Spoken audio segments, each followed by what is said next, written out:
Hello there, everyone. If you're watching this video, then you are part of the TTOR army, an army that is building itself up one subscriber at a time.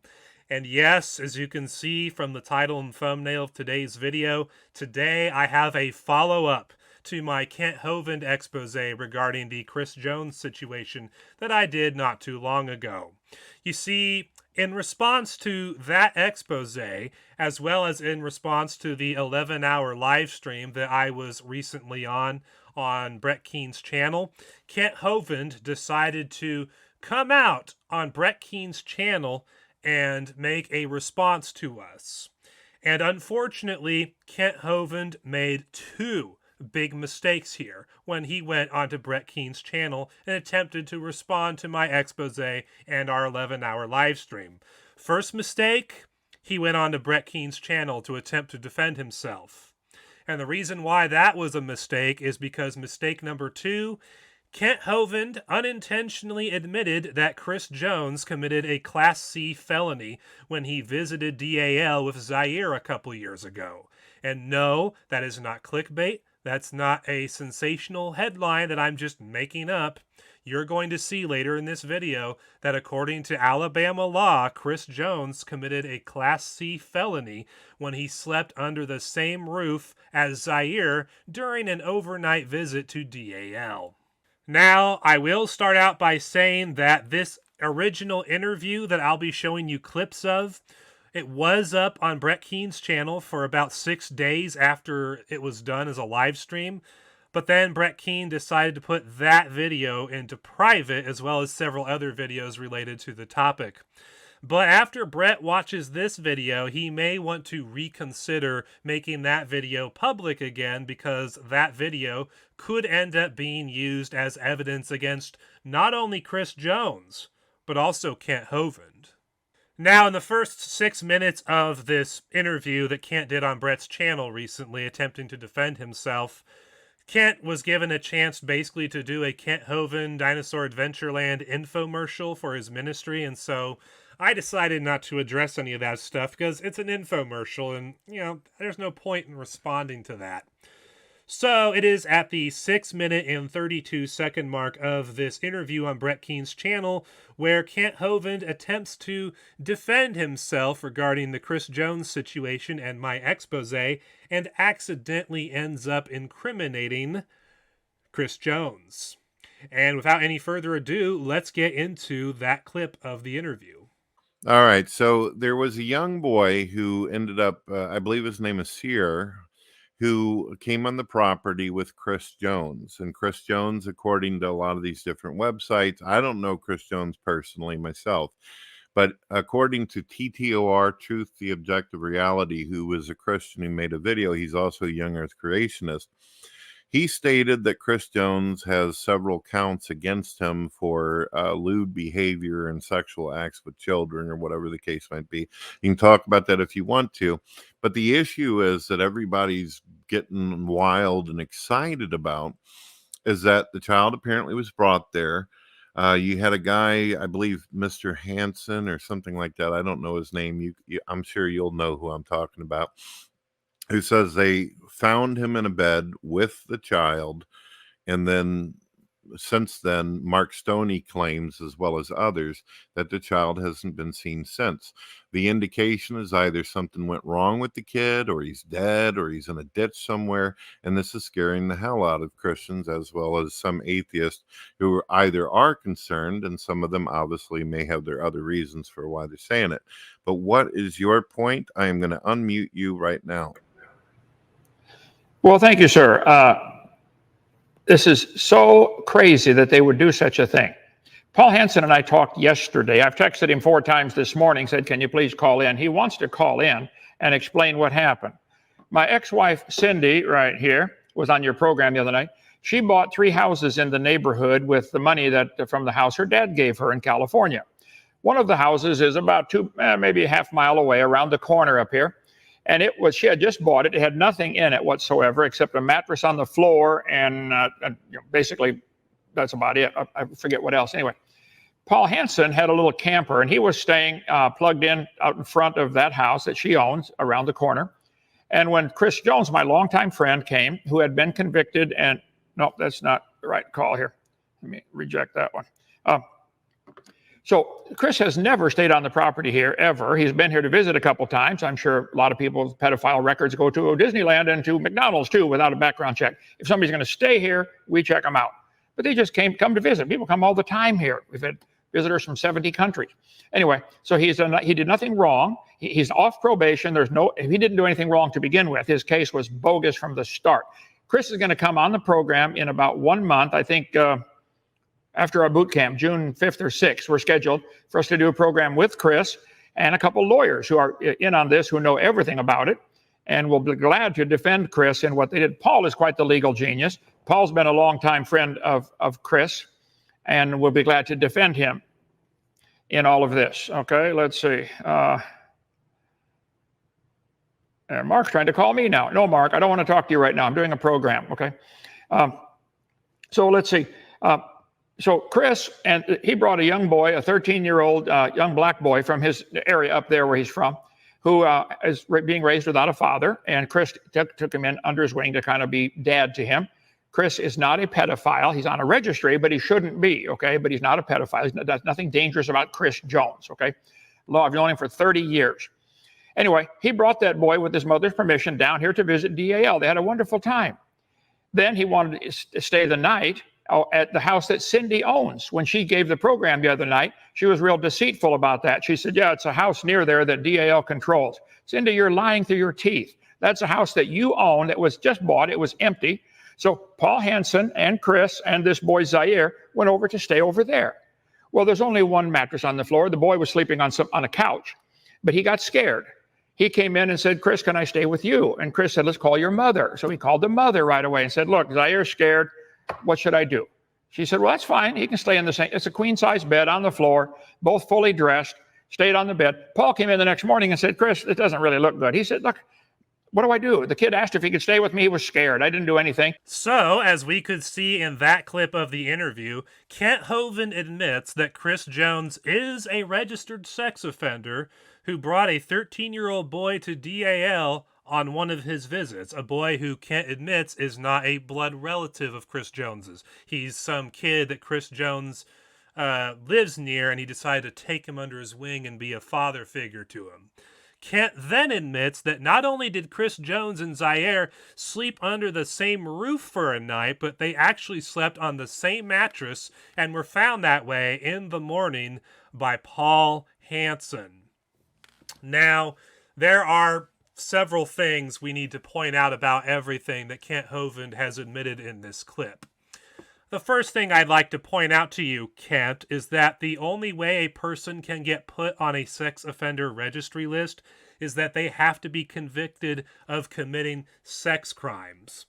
The reason why Chris Jones is on the South Carolina sex offender registry is because he was convicted on multiple charges of committing lewd acts on minors under the age of 14. And just to make the point clear, according to People vs. Jones, which I'm not going to read in here in this video, but I did in my original expose, here are the things that Chris Jones did in order to get convicted as a pedophile and get put on the sex offender registry list. Chris Jones, according to People vs. Jones, put a naked boy over his lap and smacked his butt. He forced two boys to strip down to their underwear while watching a boxing match. He sexually groped a boy in his limousine after getting the boy to take off his pants and underwear. He dared a boy to strip down to his underwear in a game of Truth or Dare. He showed small children porn videos and porn pics. He took pics of kids when they were naked. He got a boy under the age of 14 to sleep in a bed with him in exchange for video game time on the computer. And he got a hard-on while watching the boys play strip naked during a game of strip poker, a game which Chris himself initiated, according to People vs. Jones. So those are the reasons why Chris Jones was convicted of being a pedophile and put on the South Carolina sex offender registry list. But according to Kent Hovind, even though Chris Jones did all those things, Chris Jones didn't do anything wrong, and he didn't deserve to be convicted of being a pedophile, and he didn't deserve to get put on the sex offender registry list. Furthermore, by Kent Hovind's own admission, Chris Jones committed a Class C felony according to Alabama law when he slept overnight in the same house as Zaire when they visited DAL together. How do I know this? Well, let's go ahead and turn to Alabama law, which you can see right here on the screen. It is Alabama Code 15-20A-11. And this is regarding adult sex offenders and prohibited residence locations, etc. When you skip down to Section D of this law, it says, no adult sex offender shall reside or conduct an overnight visit with a minor. Notwithstanding the foregoing, an adult sex offender may reside with a minor if the adult sex offender is the parent, grandparent, step-parent, sibling, or step-sibling of the minor, unless one of the following conditions applies. And then you see all the following conditions. So according to Alabama law, an adult sex offender is not allowed to have an overnight visit with a minor in any capacity unless they are a parent, grandparent, step-parent, sibling, or step-sibling of the minor. But Kent Hovind already admitted that Zaire is not a blood relative to Chris Jones in any way, so this exception doesn't apply. Furthermore, when you go down to Section I, it says, any person who knowingly violates this section shall be guilty of a Class C felony. So Chris Jones, when he came to DAL with Zaire in tow, and when they stayed the night together under the same roof, in the same unfurnished house, in the same mattress in this unfurnished house, just off the property of DAL, Chris Jones actually committed a Class C felony according to Alabama law. Now, what makes this situation potentially a whole lot worse for Kent Hovind is that he actually could be charged with criminal conspiracy in regards to Chris Jones committing this Class C felony. When you go to Alabama Code 13A-4-3, you find yourself in the criminal conspiracy generally section of the Alabama law. It says, a person is guilty of criminal conspiracy if, with the intent that conduct constituting an offense be performed, he agrees with one or more persons to engage in or cause the performance of such conduct, and any one or more of such persons does an overt act to effect any objective of the agreement. If a person knows or should know that one with whom he agrees has in turn agreed or will agree with another to effect the same criminal objective, he shall be deemed to have agreed with such other person, whether or not he knows the other's identity. A person is not liable under this section if, under circumstances manifesting a voluntary, complete renunciation of his criminal purpose, he gave a timely and adequate warning to law enforcement authorities or made a substantial effort to prevent the enforcement of the criminal conduct contemplated by the conspiracy. Renunciation by one conspirator, however, does not affect the liability of another conspirator who does not join in the abandonment of the conspiratorial objective. The burden of injecting the issue of renunciation is on the defendant, but this does not shift the burden of proof. And then we will skip down to Section G and number 4 in Section G, which says, criminal conspiracy is a Class A misdemeanor if an object of the conspiracy is a Class C felony. So in relations to the Chris Jones committing a Class C felony when he was at DAL Zaire, how does this apply to Kent Hovind? Well, Kent Hovind could have stopped that entire Class C felony from happening. He knows that Chris Jones is a registered sex offender. He admitted so already. And he didn't have to allow Chris Jones to come to the DAL campus in the first place. And when Chris Jones showed up with Zaire in tow, Kent Hovind could have cast Chris Jones off and said, don't come back until Zaire's gone. He also could have had Chris Jones stay in the unfurnished house off of DAL campus and then have Zaire stay with a trusted family in a cabin on the other side of DAL as far away from Chris Jones as possible during the night. Kent Hovind could have done all of those things, which would have prevented this Class C felony from happening. But not only did Kent Hovind not do these things, he turned right around and for the last couple of years has been saying that Chris Jones did absolutely nothing wrong, even though, according to Kent Hovind's own admission, Chris Jones committed a Class C felony by sleeping in the same house as Zaire for an overnight visit to DAL. So technically, Chris Jones is guilty of committing a Class C felony, and Kent Hovind, since he not only did nothing about it, but attempted to claim that Chris Jones didn't commit a Class C felony ever since, Kent Hovind could be charged as a criminal conspirator of Chris Jones. He could literally be charged with a Class A misdemeanor because he not only did nothing to stop Chris Jones from committing the felony when he could have stopped Chris Jones from doing it, but he's attempting to claim that Chris Jones did nothing wrong when he committed this Class C felony. Now, we are going to return back to where we left off in the Kent Hovind interview, and we see something very interesting in the next clip. See, some of those who have pedophilia on their brain think, oh man, if a boy lays down with a man, it's got to be sex. No, it doesn't. Maybe the boy needs comforted. There's a lot of privates in this foxhole that go hug their sergeant. Please protect me when the bombs are flying. You morons that are perverts, all you can think of is pedophilia. The problem's in your brain. There was no problem with Chris or Paul or the boy Zaire. The next day, Chris took the boy home. So, as we could see in that clip, Kent Hovind accuses me and everyone who was in that 11-hour live stream of having pedophilia on the brain, and then he called all of us perverts. The very strong implication that Kent Hovind is making here is that either me and everyone in that live stream who exposed him is either struggling with pedophilia urges, or we are pedophiles ourselves. And in response to Kent, I have several things to point out. One, nobody in that 11-hour live stream that Kent is responding to, which includes me, no one believes for even a second that the mere act of a boy sleeping in a bed with an adult man is proof of pedophilia.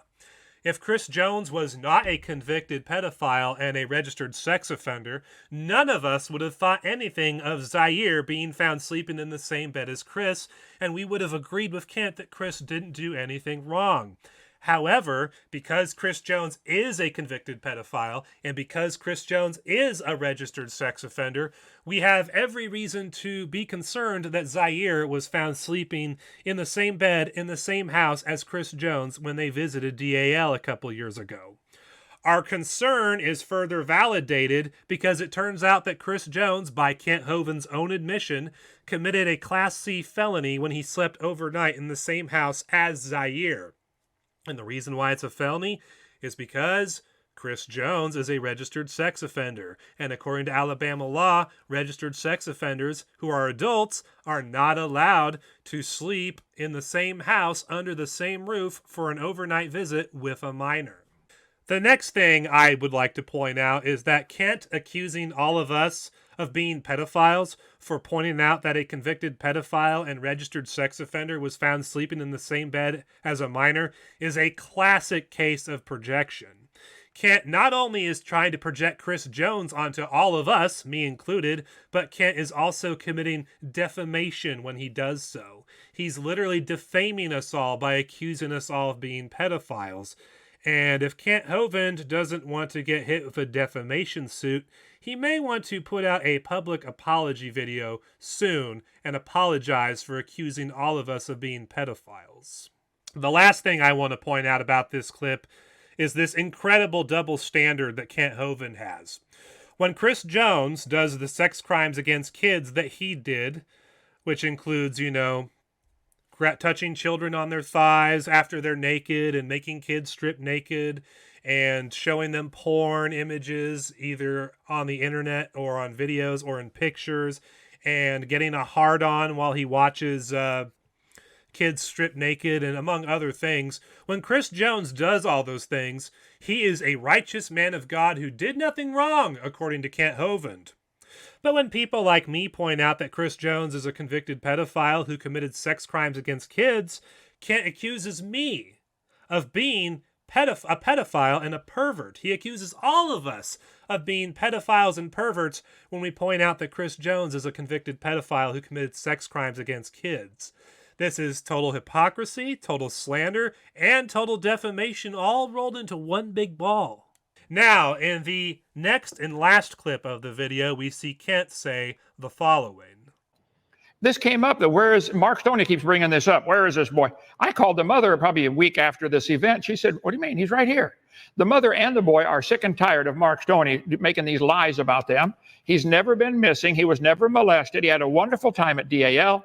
And they are sick and tired of all the folks claiming there's pedophilia. He's not missing. He was taken home the next day. There was no immoral acts there. But some of you can't think outside that box. So I'm sorry, but they're lying, okay? There was nothing wrong, and it was happening in Cindy's house. So, as we can see in that clip, Kent claims that Zaire is not missing, that Zaire is fine, and that he was not molested, and that nothing wrong happened while Chris and Zaire were at DAL together a couple years ago. First and foremost, Kent Hovind's word is not good enough at this point, especially since he's trying to cover up Chris Jones's past sex crimes. So, yeah, Kent Hovind's say-so definitely is not an authoritative source of information on this matter. Secondly, even if Kent is right and that Chris Jones didn't commit any acts of pedophilia on Zaire while they were at DAL together, Chris, according to Kent Hovind's own admission, is still guilty of committing a Class C felony while he was at DAL simply because he, as a registered adult sex offender, slept in the same unfurnished house as Zaire during an overnight visit to DAL. So even if we believe Kent Hovind's story is 100% true regarding what happened with Chris Jones and Zaire at DAL, Chris Jones still committed a Class C felony according to Kent Hovind's own admission. And because Kent Hovind not only did nothing to stop it from happening, but also tried to claim that Chris Jones did nothing wrong, Kent Hovind could potentially be charged with a Class A misdemeanor of criminal conspiracy over this whole thing. He could be. He also could not be for reasons that I'm not aware of or sure about, but Kent could be charged with a Class A misdemeanor for doing nothing to stop Chris Jones from committing a Class C felony when Kent had every opportunity in the world to prevent that felony from happening. In conclusion, the last thing I would like to point out about this whole scenario is that Kent Hovind claims that Paul Hansen's this great lawyer and attorney and that he has all these other great attorney friends who are basically going to clear up this whole Chris Jones thing and prove his innocence. Well, Kent, if your attorney friends were even halfway competent at all, they would have told you never to go on Brett Keane's show to defend yourself and never to speak about this whole situation on Brett Keane's show because you could accidentally incriminate yourself and Chris Jones. But what do you know? Kent Hovind made the mistake of going on Brett Keane's show to defend himself regarding the whole Chris Jones situation, and in the process, Kent Hovind not only admitted that Chris Jones committed a Class C felony while he was at DAL by sleeping under the same roof as Zaire during an overnight visit to DAL, but Kent may have also brought on potential Class A misdemeanor charges against himself regarding criminal conspiracy, because he admitted pretty strongly that he could have stopped this Class C felony from happening, and yet he not only chose not to, he's claiming that Chris Jones did nothing wrong when he committed a Class C felony. I think Kent Hovind is going to rue the day that he ever went onto Brett Keane's channel and attempted to defend himself and his cover-up of Chris Jones.